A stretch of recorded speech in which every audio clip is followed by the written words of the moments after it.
Olá, eu sou Luciana Matos Barros Oliveira, sou endocrinologista e professora aqui na Universidade Federal da Bahia e vou falar para vocês um pouquinho sobre a atenção integral à saúde da população trans, né? Incluindo aí pessoas transexuais, travestis e não binárias.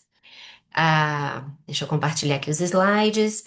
Aqui é a minha agenda do que eu tenho para dizer hoje. A gente vai seguir essa sequência e vamos começar falando sobre definição e prevalência. Então, por definição, sempre existe essa dúvida: o termo correto é transgeneridade ou transexualidade? Na verdade, o termo correto são transgeneridades, com Szinho no final, que é uma nomenclatura que engloba toda uma diversidade de pessoas que não se identificam com aquele gênero que foi determinado ao seu nascimento de acordo com o sexo biológico.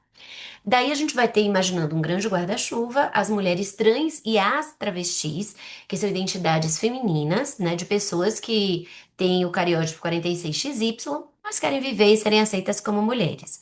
Na outra ponta, nós vamos ter os homens trans, que são identidades masculinas, que são pessoas 46XX, mas que querem viver e serem aceitas como homens. E nós temos nesse intervalo as pessoas não binárias ou não binárias, que são pessoas que não se identificam nem totalmente com o masculino, nem totalmente com o feminino. Todo mundo que não é trans é cis, tá? Então, os cisgêneros são as pessoas que se identificam com seu sexo biológico e o gênero que foram determinados ao nascimento. Bom, quando é que a gente começa a entender qual é o nosso próprio gênero? Então, isso começa na infância.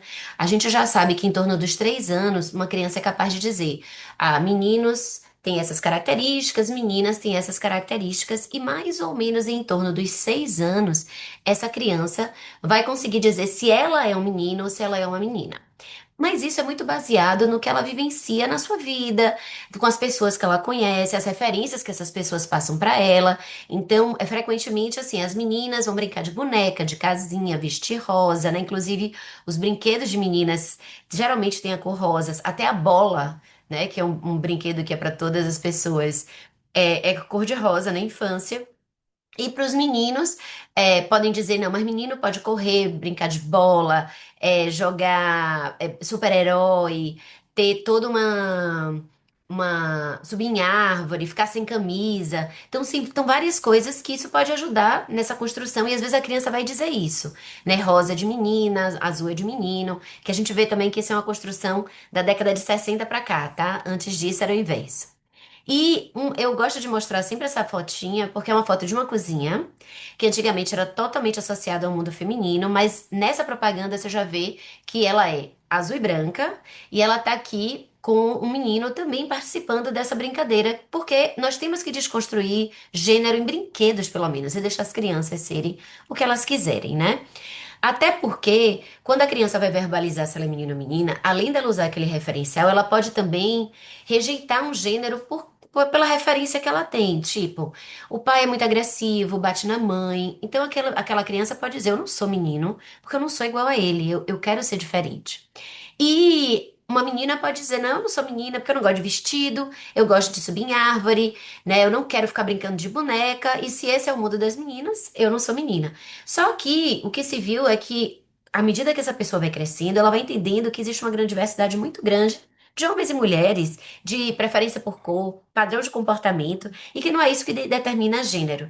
Então, é frequente que crianças que se identificam incongruentes ao gênero, né, que é assim que a pediatria chama, ou que apresentem disforia de gênero, elas elas não sejam adultos trans. Tem trabalho mostrando que até 88% da criança tinha uma disforia de gênero na idade adulta, ela vai ser talvez uma pessoa cis homoafetiva, mas não será transgênero.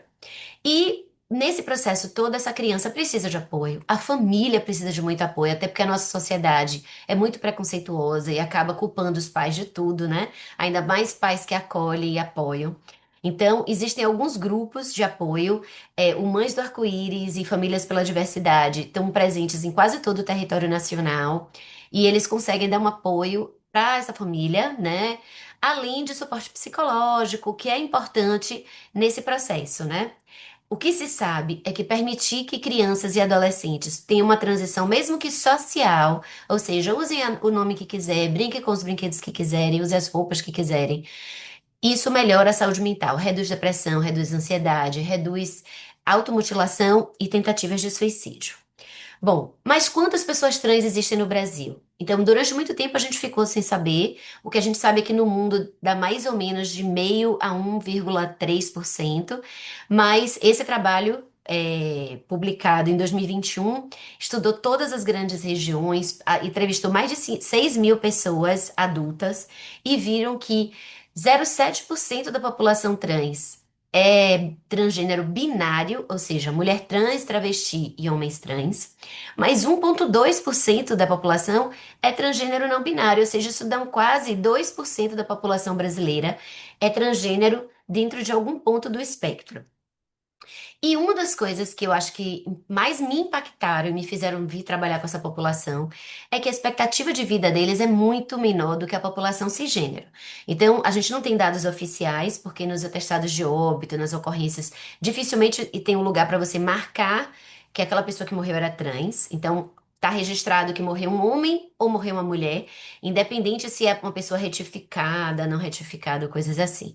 Mas a gente sabe que a expectativa de vida é de mais ou menos 35 anos, ou seja, menos da metade da população cisgênero. A maior parte dessas pessoas morrem por violência, violências que começam na escola, em casa e vão perfazer todos os espaços que essas pessoas ocupam, desde uma risadinha, uma piadinha, até violência física mesmo, né? E morte. Uma outra causa de dano à saúde importante é a hormonioterapia por conta própria.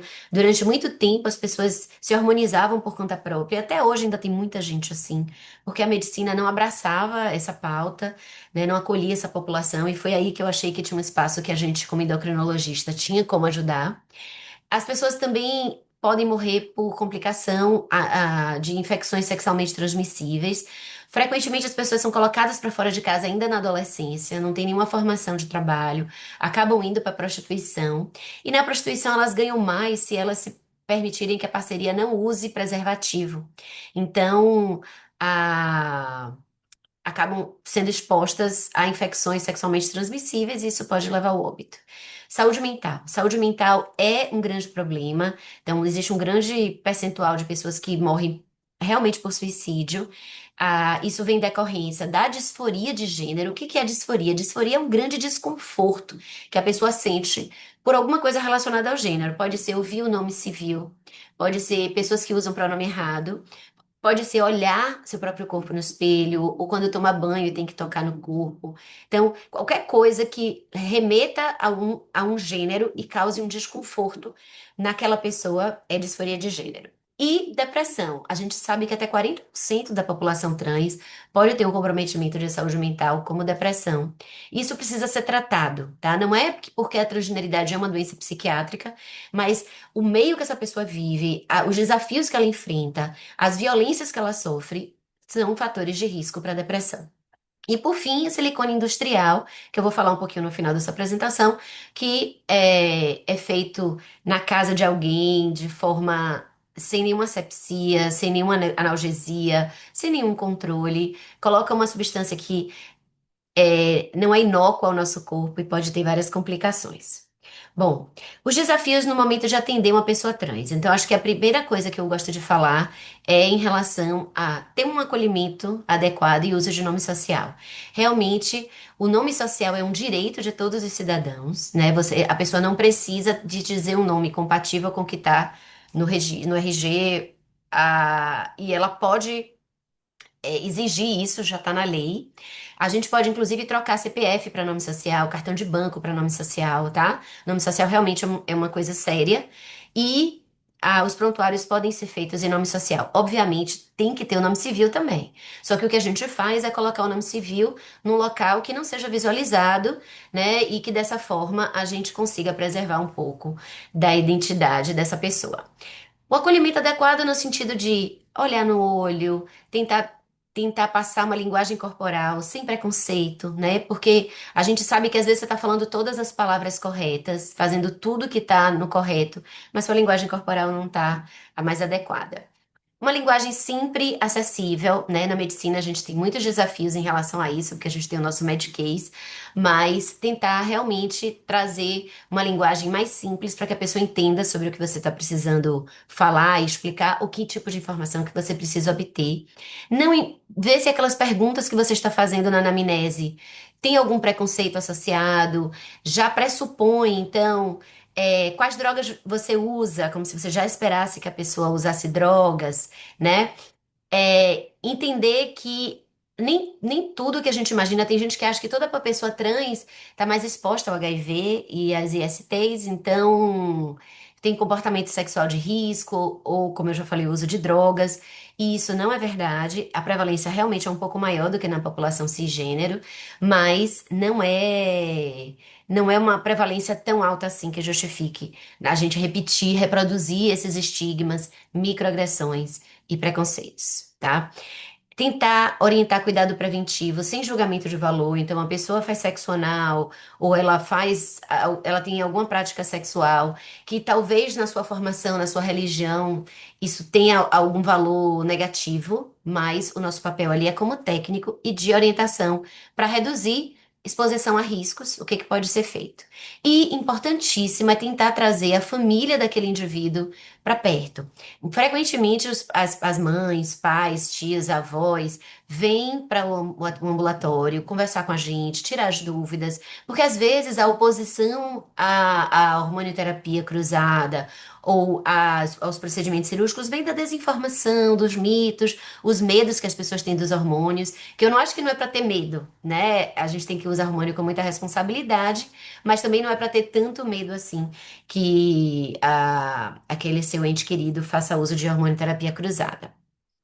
Dicas gerais ao atender. Então, lembre que são pessoas, como quaisquer outras. Se errar o gênero de pronome ou concordância nominal, né, já que a língua portuguesa ela tem realmente uma binariedade e o pronome neutro ele não pegou para todo mundo, peça desculpa. A pessoa vê claramente quem se enganou do que quem está fazendo de propósito. Sempre pergunte, sempre pense se aquela pergunta que você está fazendo realmente é importante para o seu atendimento ou é só uma curiosidade. Então, a depender do tipo de atendimento que eu tô fazendo, principalmente no uso de hormônio, eu tenho que saber como a pessoa usa o corpo sexualmente. Mas eu vou explicando por que que eu preciso saber daquilo. Usa a vagina sexualmente, no caso de um homem trans. Por quê? Porque a testosterona causa um ressecamento e por conta disso a prática vaginal vai ser mais complicada. Ou aquela mulher trans usa o pênis sexualmente porque a ereção pode diminuir ou até ser abolida. E daí, se ela faz sexo penetrativo, aquele pênis talvez não seja viável para aquela prática. Então, eu sempre vou explicando por que que eu tô perguntando, e com isso as pessoas vão entendendo que aquilo ali não é uma curiosidade, não é uma violência no ambiente médico, mas é para tentar prestar o melhor atendimento. E respeite o tempo da pessoa se sentir confortável com você. Às vezes a primeira consulta não vai ser o momento de fazer nem o exame físico, né? Nem examinar a genitália, porque eu preciso ver volume testicular, eu preciso ver o comprimento do pênis, que é o que vai ser usado depois para uma neovagina. Então tem algumas informações que eu vou precisar. Eu preciso examinar as mamas, porque não é que aumente o risco de câncer de mama, eu vou falar um pouquinho sobre isso, mas às vezes nós seremos os únicos médicos que acessaremos aquele corpo para examinar. Então a gente precisa fazer um exame físico completo, mas não precisa ser na primeira consulta, né? Até porque às vezes a pessoa, pela disforia de gênero, ela mesma não lida bem com o próprio corpo. Então ela precisa de um tempo para entender que aquele exame físico é uma questão médica e não uma violência. Coisas importantes para não ser feitas, por isso que eu botei um xizinho antes. Nunca pergunte qual é seu nome de verdade ou o nome verdadeiro, tá? Se for importante, pergunte o nome civil ou o nome morto, tá? É um nome que às vezes elas e eles preferem usar. O termo, né? Nome morto, para o nome civil. Nunca pergunte se a pessoa já foi submetida à cirurgia, exceto se for uma questão que saber se a pessoa tem gônada e produz hormônios seja importante naquele atendimento para você. É, Elogios que a gente entende, né? Que a gente acha que são elogios, tipo, você nem parece trans, ou você parece até ser uma mulher de verdade, ou parece um homem de verdade. Isso, para algumas pessoas, podem realmente ser elogios, mas para outras pode ser uma agressão muito grande. E passa aquela imagem de que, por que que ela não parece ser trans? Qual é a imagem que você tem de trans? A imagem que você tem de trans é uma imagem negativa, e por isso você está dizendo que a pessoa não parece trans? Então, evitar esse tipo de coisa. No caso, o que você pode usar é boa passabilidade. O termo passabilidade quer dizer que quando a pessoa adentra um ambiente, ela é lida naquele gênero que ela se identifica. Então, uma boa passabilidade para uma mulher trans é ser entendida como mulher e a mesma coisa para um homem trans, tá? Jamais pergunte como a pessoa transa, né? Como é que ela, qual é a prática sexual que ela faz, exceto se isso for aplicável à hormonioterapia que você vai fazer ou atendimento médico que você está prestando, né? Para ver se a pessoa está se expondo a algum risco específico. Cuidados específicos com o corpo. Para as mulheres trans, a gente tem que reforçar a questão da higiene com o pênis. Não é raro, por conta da disforia, as mulheres não tocarem no pênis, não quererem nem pegar para lavar. E o câncer de pênis, ele está associado à falta de higiene, né? À preservação do esmegma ali no suco balano pré-pulcial por mais tempo do que o devido. Então, a gente tem que falar sobre isso, da importância. Algumas mulheres podem responder, ah, mas eu quero mesmo que tire, mas não quer que tire por um câncer, tá? A gente quer que tire na cirurgia de redesignação, se esse for o caso, e a técnica é totalmente diferente de uma amputação por câncer de pênis. Em relação aos testículos, existe um termo que vem do Pajubá, que é uma linguagem usada pela população LGBT e que a população trans usa, que chama aquendá. Aquendá, que em inglês quer dizer tucking, eles usam a expressão tucking, aqui tucking, é colocar os testículos na região inguinal, tá? Então elas empurram e elas reabrem aquele canal inguinal por onde o testículo passou ali na vida embrionária. Elas vão forçando, ele volta e fica colocado ali na região inguinal. E depois de muitos anos fazendo isso inclusive é indolor. E na hora que você vai examinar, às vezes você vai examinar e cadê os testículos? A bolsa escrotal parece vazia. Mas se você fizer um movimento como se fosse de ordenha da região inguinal, você vai ver que o testículo tá ali para você poder examinar.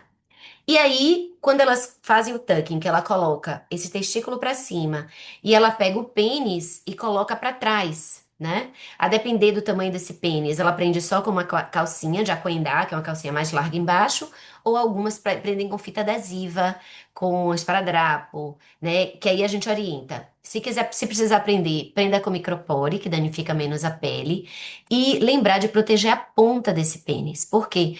Porque os homens têm menos infecção urinária porque a uretra deles é longa e está distante do ânus. A mulher trans, na hora que ela faz o tucking, que ela puxa esse pênis para trás, a ponta da uretra está muito próxima do ânus.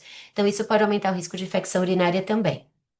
E lembrar todas as pessoas que, mesmo que ela faça o tucking durante o dia, durante a noite, dormir com a genitália ao natural, porque o testículo ele não foi feito para ficar nessa região.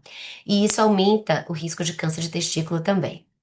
Para os homens trans, o que eles fazem é usar o binder, né, ou top, que é parecido com um colete cirúrgico de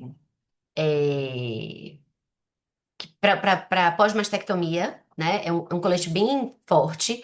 Ou eles usam uma faixa que vende em lojas de produtos para pessoas trans, e com isso ele consegue tentar. Ele tenta conseguir retificar o tórax para que as mamas não sejam tão óbvias. Porque quando você olha uma pessoa que você fica ali na dúvida, uma das coisas que você vai olhar é se tem mama ou não, e dali você chama pelo gênero. Então a pessoa pode estar com barba, voz grave, mas você vê uma mama, muitas pessoas vão chamar no feminino por conta disso. Então eles usam esses binders para tentar disfarçar, já que mama é realmente um ponto de muita disforia para os homens trans. Então é importante falar que não deve se usar atadura, tá? Porque a cada volta que você dá, uma tá mais apertada, uma tá mais folgada, e aí o fluxo de sangue para aquela pele fica comprometida. E para a pessoa dormir, sempre dormir ao natural, até porque aumenta dependendo do tamanho dessa mama, você pode ter uma sudorese e ali desenvolver fungo. Então, é muito importante que você tenha cuidado para evitar esse tipo de coisa. E quando a pessoa, às vezes, tem uma mama muito pequenininha, elas podem usar só um micropore cobrindo areola e mamilo, que aí dá esse aspecto mais reto. Então, alguns pacientes adotam essa técnica também. E para dar volume na cueca. Esse também é um outro problema, né? Porque as pessoas vão lá conferir se tem volume ou não.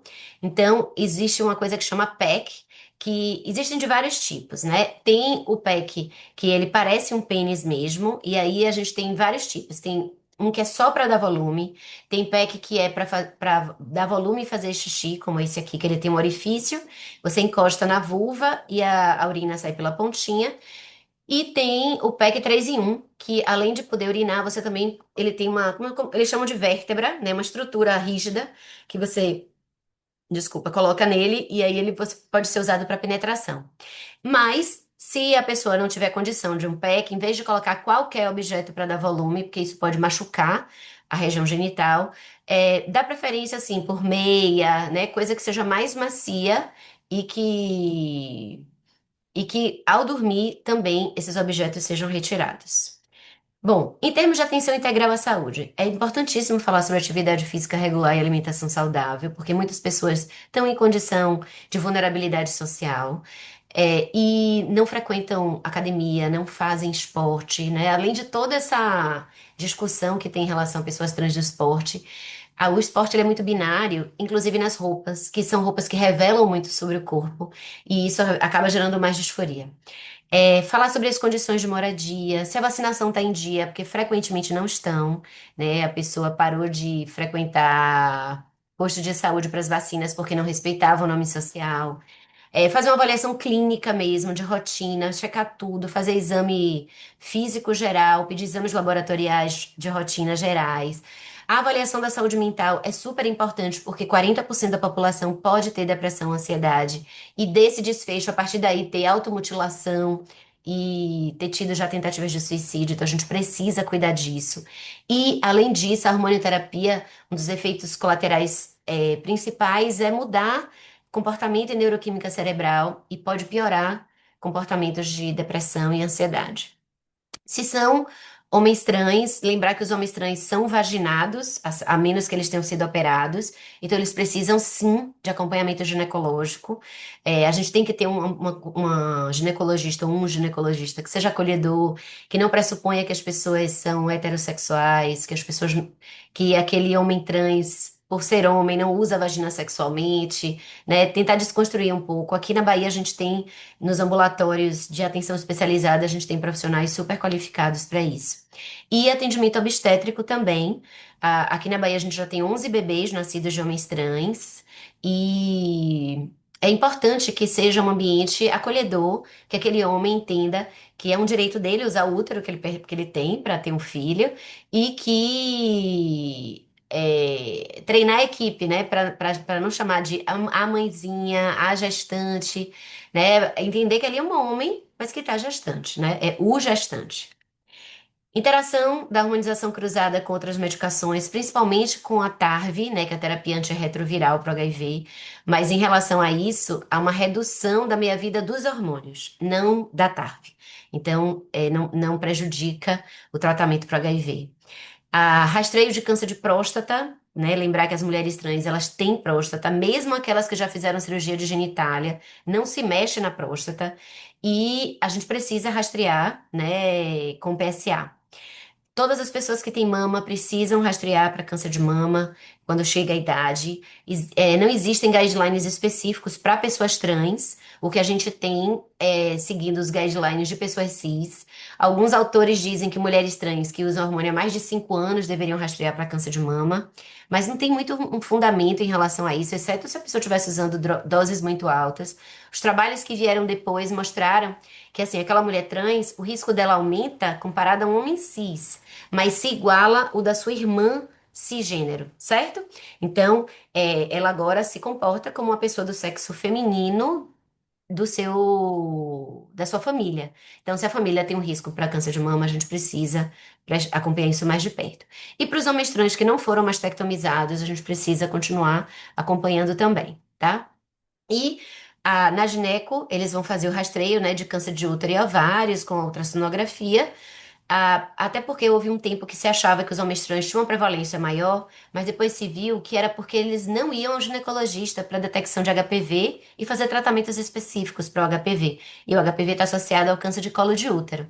Então, hoje a gente entende que pessoas que compartilham brinquedos sexuais, né, que usam a vagina de alguma forma, elas podem ter HPV ali na região do colo do útero e precisam fazer o acompanhamento. E aí, com isso, o risco de câncer de útero realmente caiu muito. Não parece ser maior do que a população de mulheres cisgênero. Então, como eu já falei, a atividade física, ela precisa ser pensada, ela precisa ser estimulada. apesar de todas essas questões, né, dos ambientes que reforçam binariedade, mas porque a atividade física, ela não só é excelente para o manejo de saúde mental, né, controle de ansiedade e depressão, ela também permite uma adequação de peso para as pessoas que vão ser submetidas às cirurgias plásticas, principalmente, né, para mama. Não adianta tirar a glândula mamária no homem trans, ele vai precisar também fazer uma lipoaspiração da região, porque uma parte também é gordura. Para as mulheres trans, para a gente ter uma redistribuição desse tecido. Às vezes a mulher quer um glúteo mais bonito, quer curva. A curva você consegue muito melhor com hipertrofia muscular do que com a pessoa engordando, ou até lipoenxertia, né? Que não está disponível para todas as pessoas, isso aqui é uma coisa muito cara. E também interação social, que a gente espera que seja uma interação social positiva, né? E não ambientes de mais transfobias. As infecções sexualmente transmissíveis são mais prevalentes nessa população. Aqui a gente tem um trabalho que foi feito na Tailândia, né? Eles avaliaram mais de 4.000 pessoas e eles viram que 60% delas tinham co-infecção HIV e sífilis, né? Que isso realmente tem uma prevalência muito alta na população atual. Mas lembrar das outras infecções sexualmente transmissíveis. O que tiver vacina, vamos vacinar a população, né? E lembrar de como é a prática sexual desse indivíduo, reforçar a questão de usar preservativo e lubrificante à base de água e não outras substâncias. A PEP, que é a profilaxia pós-exposição, que deve ser usada até 72 horas após uma relação sexual sem proteção, para evitar o HIV, né, a contração da infecção pelo HIV. A PrEP, que hoje está disponível em todos os espaços, tanto no SUS quanto disponível para pessoas do consultório privado também, que é a profilaxia pré-exposição para o HIV. E que você pode usar contínuo, ou você pode usar sob demanda, né? Quando você sabe que vai ter relação. E só que essas duas coisas só protegem para o HIV. Todas as outras ISTs ficam desprotegidas. E daí, testagem periódica é uma forma da gente detectar precocemente e, com isso, fazer o tratamento adequado desse IST que a pessoa possa ter adquirido. Até porque não é raro que pessoas, isso aí não é uma coisa exclusiva da população trans, no geral, façam o que é chamado de sexo químico, que é o sexo durante o consumo de álcool e droga, e com isso a pessoa se expõe a mais risco mesmo, né? Porque ela perde um pouco dessa consciência do que está acontecendo e ela fica mais exposta. Esse é um trabalho da USP que eu achei muito interessante, eu gosto sempre de apresentar, que eles foram ver a escolaridade das pessoas que eram HIV positivo ou HIV negativo. E você vê que quem frequentou a escola por mais tempo a chance de ser HIV negativa é maior do que quem frequentou por menos tempo. E por que que essas pessoas frequentaram por menos tempo? A evasão geralmente é por agressão, por violência. Então, agressão verbal, agressão física, e com isso a pessoa abandona a escola, a formação dela não acompanha, então às vezes ela nem sabe ler, ela nem acompanha políticas de saúde, ela não se informa adequadamente, ela não acredita às vezes em algumas das orientações que é dada por conta da falta de conhecimento mesmo, e isso acaba aumentando o seu risco de ter infecções. Ambulatório trans, né? Hoje a gente tem em praticamente todas as unidades federativas do Brasil alguém acolhendo a população trans, mas infelizmente nem todos são ambulatórios multiprofissionais, capacitados. Aqui na Bahia nós temos 4 ambulatórios, que infelizmente são todos em Salvador, né? 2 deles habilitados pelo Ministério da Saúde, que é o nosso, do Hospital Universitário Professor Edgar Santos, e o do SEDAP, que é ligado à Secretaria Estadual de Saúde. A Escola Baiana de Medicina e o município de Salvador também têm ambulatórios que acolhem essa população.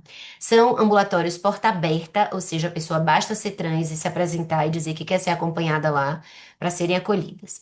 Todas as pessoas devem passar por uma avaliação de saúde mental prévia e não é para diagnóstico de transgeneridade, que a gente entende que é uma autodenominação, uma autoidentificação, mas a gente precisa saber como está a saúde mental dessa pessoa para ajudá-la, não só para tratar, mas também por conta de entrar com a hormonioterapia nessa condição, às vezes de uma depressão franca, isso só vai piorar aquele quadro.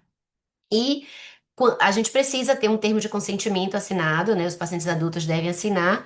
E a gente tinha essas orientações para os adolescentes, mas eu não sei se todos sabem, saiu uma resolução agora, esse ano, do Conselho Federal de Medicina, número 2427, em que eles nos proíbem de acolher e tratar adolescentes. Então, a gente meio que parou essa parte do acolhimento de adolescentes para hormonioterapia cruzada e bloqueio puberal. Qual é o objetivo do processo transexualizador?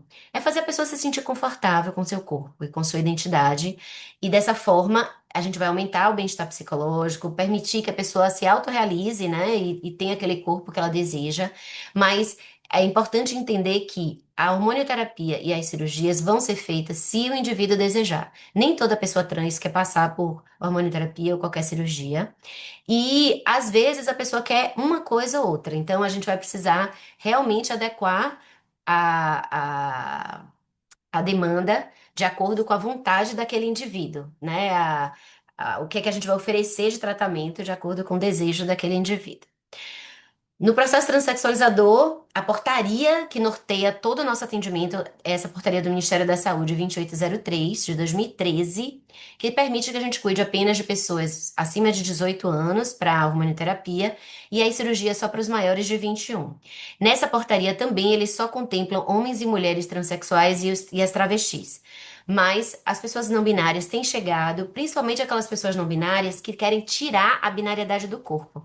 Então, ela quer ficar com um corpo mais andrógeno, então ela quer manter a mama, mas quer também barba e uma voz mais grave, ou é uma pessoa que se identifica como não binária, mas quer desenvolver mama e manter seu pênis com os testículos. Então, hoje a gente tem acolhido também essa população, apesar dela não estar na portaria original, e a gente seguia essa resolução de 2019 que permitia o acolhimento dos adolescentes, mas agora ela foi revista e essa portaria 2427, ela proibiu que a gente faça tanto o bloqueio puberal quanto a hormonoterapia cruzada de adolescentes, né, de menores de 18 anos. O atendimento ele é sempre feito por equipe multidisciplinar e multiprofissional. A equipe mínima são esses primeiros 5 itens aqui.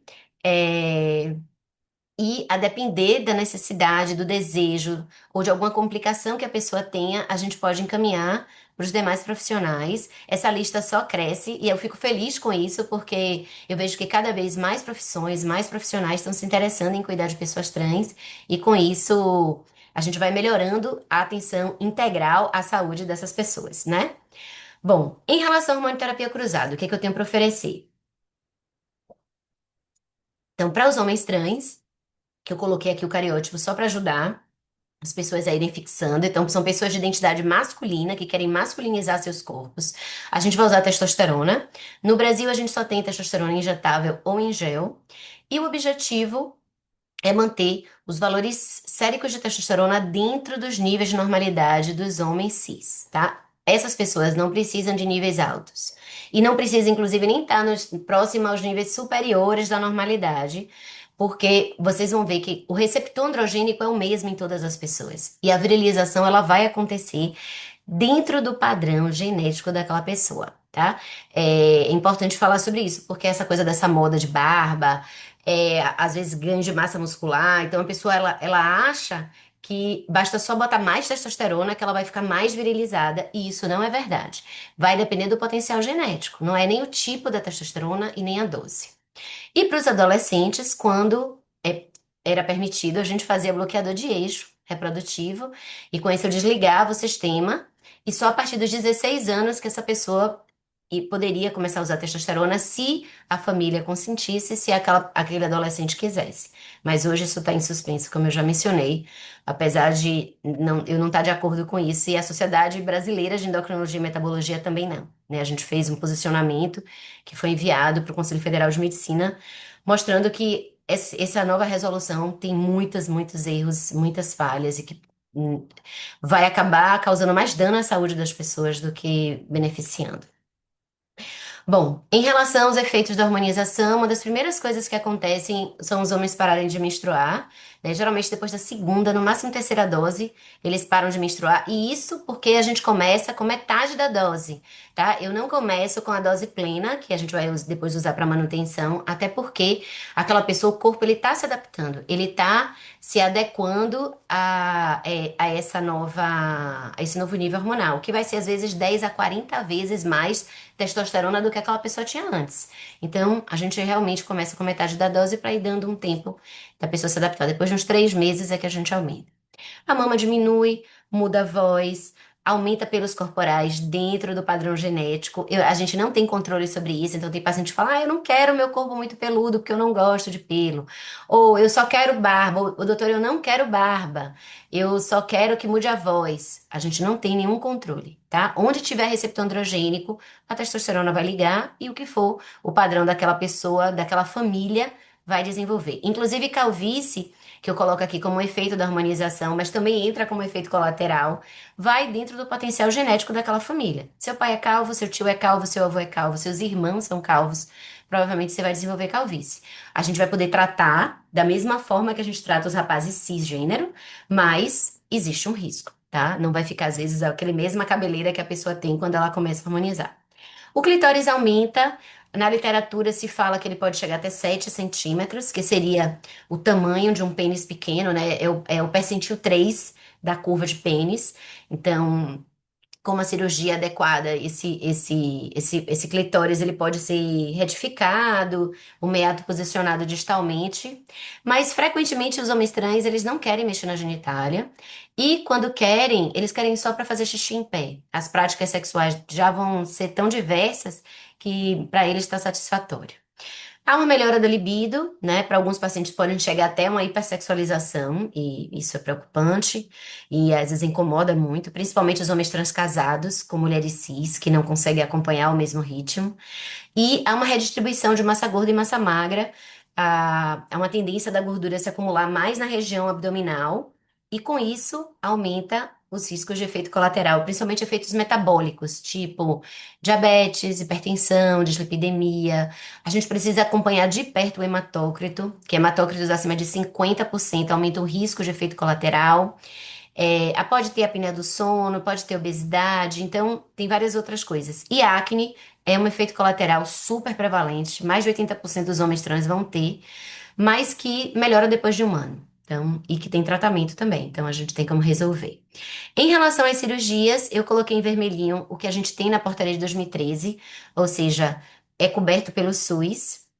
Mas essas duas outras cirurgias foram incluídas depois, em 2024, e nelas a gente tem, então, a retirada das mamas com reposicionamento de mamilo, até porque o mamilo feminino ele é mais centralizado e o mamilo masculino ele é mais lateralizado, e também por conta do binder, as pessoas pressionam a mama para baixo e para fora. Então, o mamilo ele fica todo distópico, né? A posição fica toda anômala. E aí é preciso reposicionar. Então, o cirurgião plástico ele acaba fazendo essa cirurgia. A retirada de útero, ovário e vagina depende da vontade do indivíduo, não é mandatório, tá? E lembrar que alguns homens vão querer tirar o útero, mas não vão querer tirar a vagina. A neofaloplastia é uma cirurgia que era experimental na portaria de 2013, mas hoje ela já foi colocada nesse rol, mas é muito pouco executada no Brasil porque ela complica muito, é feita só por cirurgião plástico, que ele vai criar um pênis a partir de um retalho de pele, que pode ser de antebraço, pode ser de coxa, pode ser de abdômen, pode ser de dorso, e daí ele pega esse tubo, esse pedaço de pele, faz um tubo, coloca uma prótese peniana tipo de disfunção erétil, e aí o paciente pode usar, esteticamente parece um pênis. Você pode usar, inclusive, e fazer tatuagem para simular glande. Eu já vi algumas fotos bem interessantes. Colocação de próteses testiculares, então retira a vagina, pega os grandes lábios, fecha e coloca ali uma prótese testicular. Então fica um aspecto de genitália masculina. Mas, como eu falei, Uma minoria dos pacientes querem isso. Assim, a gente tem mais de 200 homens trans sendo acompanhados, e na minha lista de cirurgias de neofaloplastia ou até a metoidioplastia, que é a cirurgia apenas que pega o clitóris, retifica, reposiciona o orifício externo da uretra. Eu tinha 12 pacientes só interessados, tá? É um percentual realmente bem pequeno dos homens trans que querem essa cirurgia. Para as mulheres trans, o que a gente tem para oferecer são as substâncias feminilizantes, né? Basicamente, estradiol. No Brasil, a gente tem vários tipos de apresentação, em adesivo, em gel, em comprimido. Existe injetável, mas os injetáveis disponíveis no Brasil são de qualidade muito ruim, que aumentam muito o nível de estradiol e com isso aumenta muito o risco de efeito colateral, principalmente trombose, então a gente não usa. Ah, nas pessoas acima de 40 anos e nas obesas e nas tabagistas pesadas, né, que fumam realmente muito por dia, nós preferimos a via transdérmica, que é em gel adesivo, porque com elas não tem o efeito de primeira passagem no fígado, que o comprimido tem, né? Quando ele é absorvido, vê a porta, leva esse hormônio para o fígado, que isso aumenta muito o risco de trombose. A gente viu isso com a terapia de reposição hormonal da menopausa, e a gente segue o mesmo princípio para as mulheres trans, que o risco delas também é muito alto de trombose. E além da medicação injetável, ela ter mais complicação, ela também demora mais para aparecer caractere sexual secundário. Então, tem grandes vantagens. A questão é que as travestis que estão aí hoje, as mais antigas, construíram seus corpos usando às vezes medicação injetável.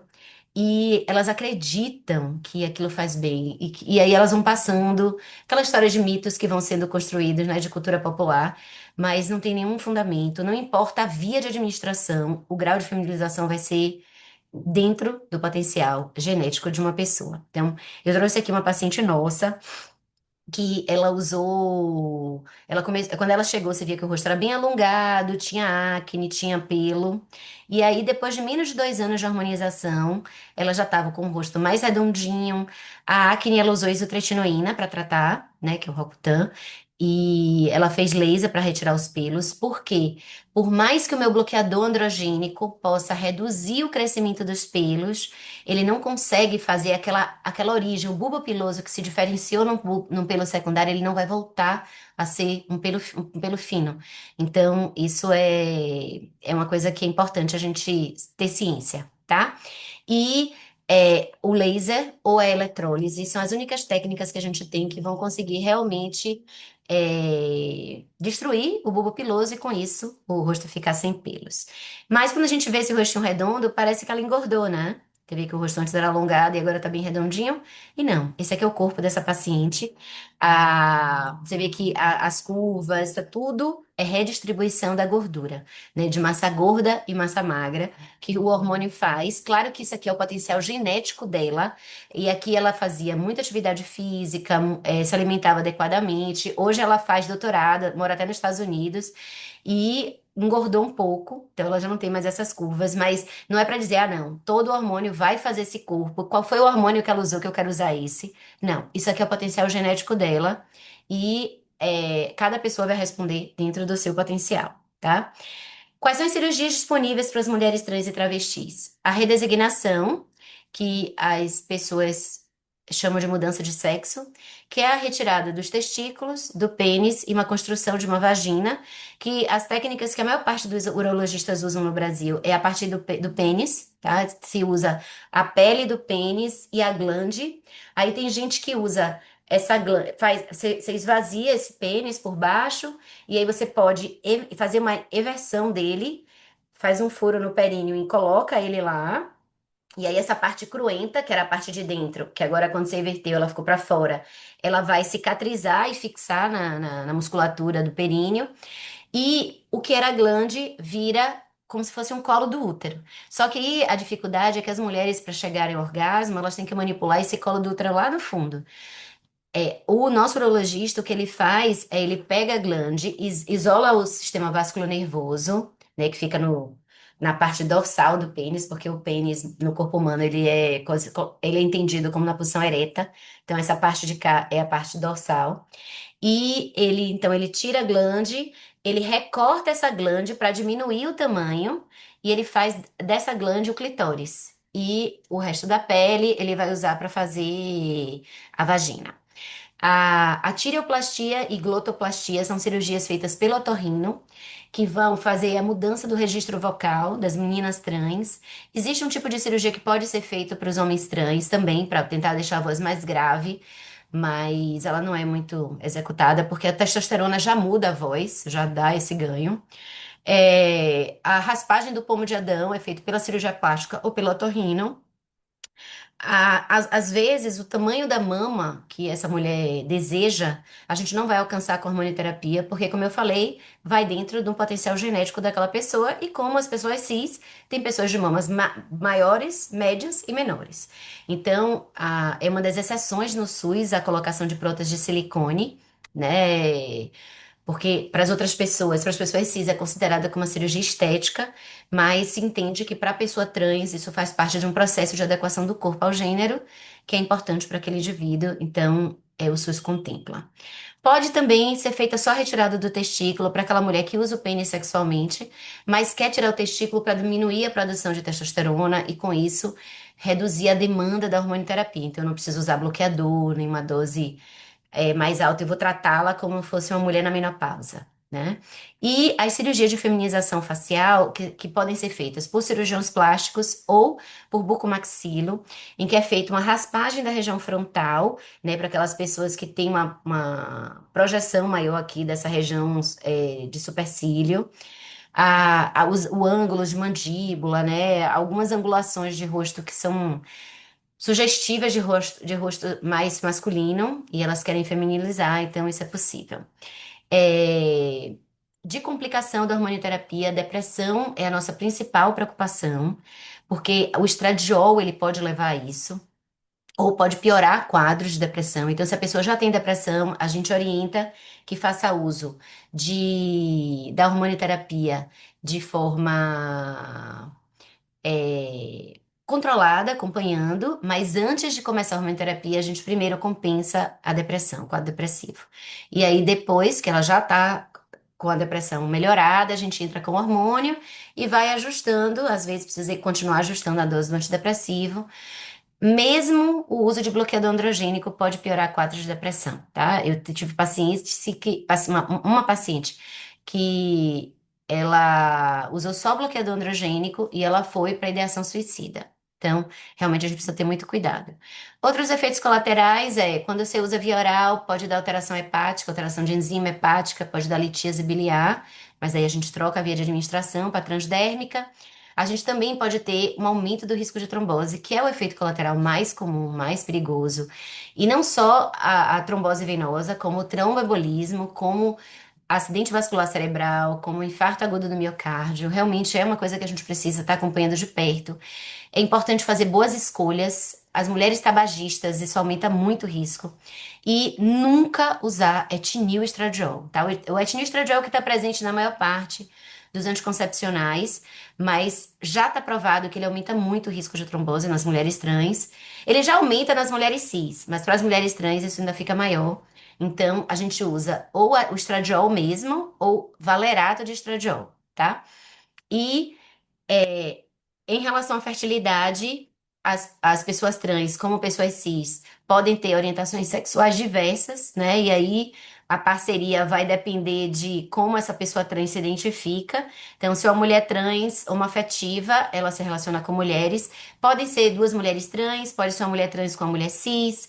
O importante é a gente entender que, do ponto de vista biológico, se for uma pessoa vaginada com uma pessoa com pênis, a gente também tem que falar de contracepção, tá? Porque às vezes o homem trans ele parou de menstruar. A gente falou lá, um dos primeiros efeitos da testosterona. Só que isso não quer dizer que ele parou de ovular. Geralmente a ovulação continua, e se ele é uma pessoa vaginada, e se ele se relaciona com uma pessoa que tem pênis, mesmo que seja uma mulher trans, existe o risco de concepção. Então a gente tem que falar sobre isso.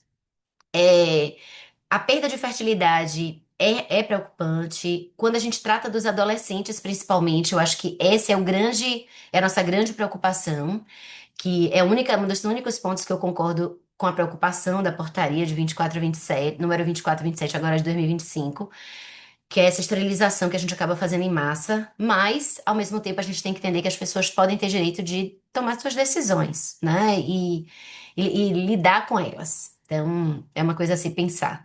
A- as mulheres trans, elas evoluem para a zoospermia, que isso pode ser reversível nos primeiros anos. Quantos anos?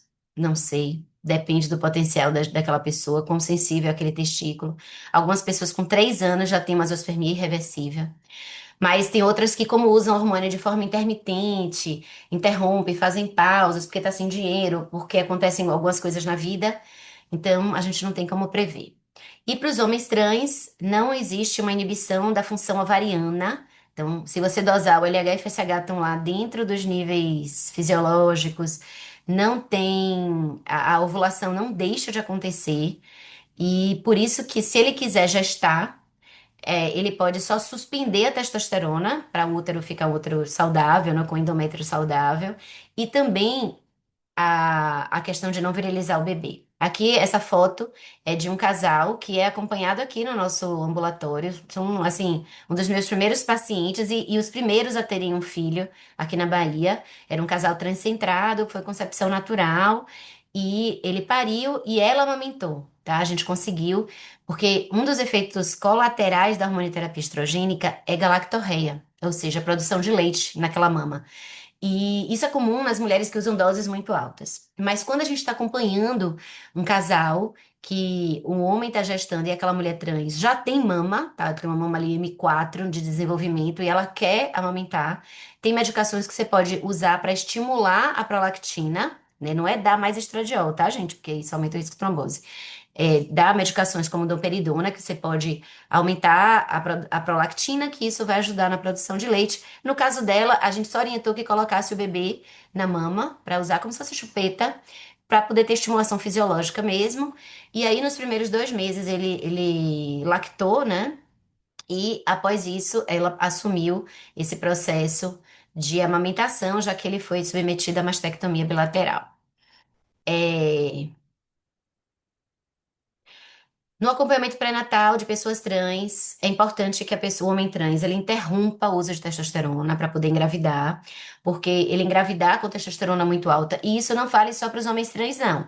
Vale para as mulheres cis que usam testosterona para performance esportiva de forma ilegal ou tem testosterona alta por alguma outra razão, um tumor, aumenta muito o risco de virilizar um bebê do sexo feminino. Porque o processo de desenvolvimento da genitália, que acontece ali entre a quinta e a 12ª semana de gestação, ela depende dos níveis de hormônio sexual masculinos. Se não tiver nenhum hormônio, vai nascer genitália feminina, mas se tiver testosterona e dihidrotestosterona, a genitália vai nascer masculina, independente da gônada que aquela criança tem, aquele bebê tenha. Então, é importante, né, que a gente faça essa orientação.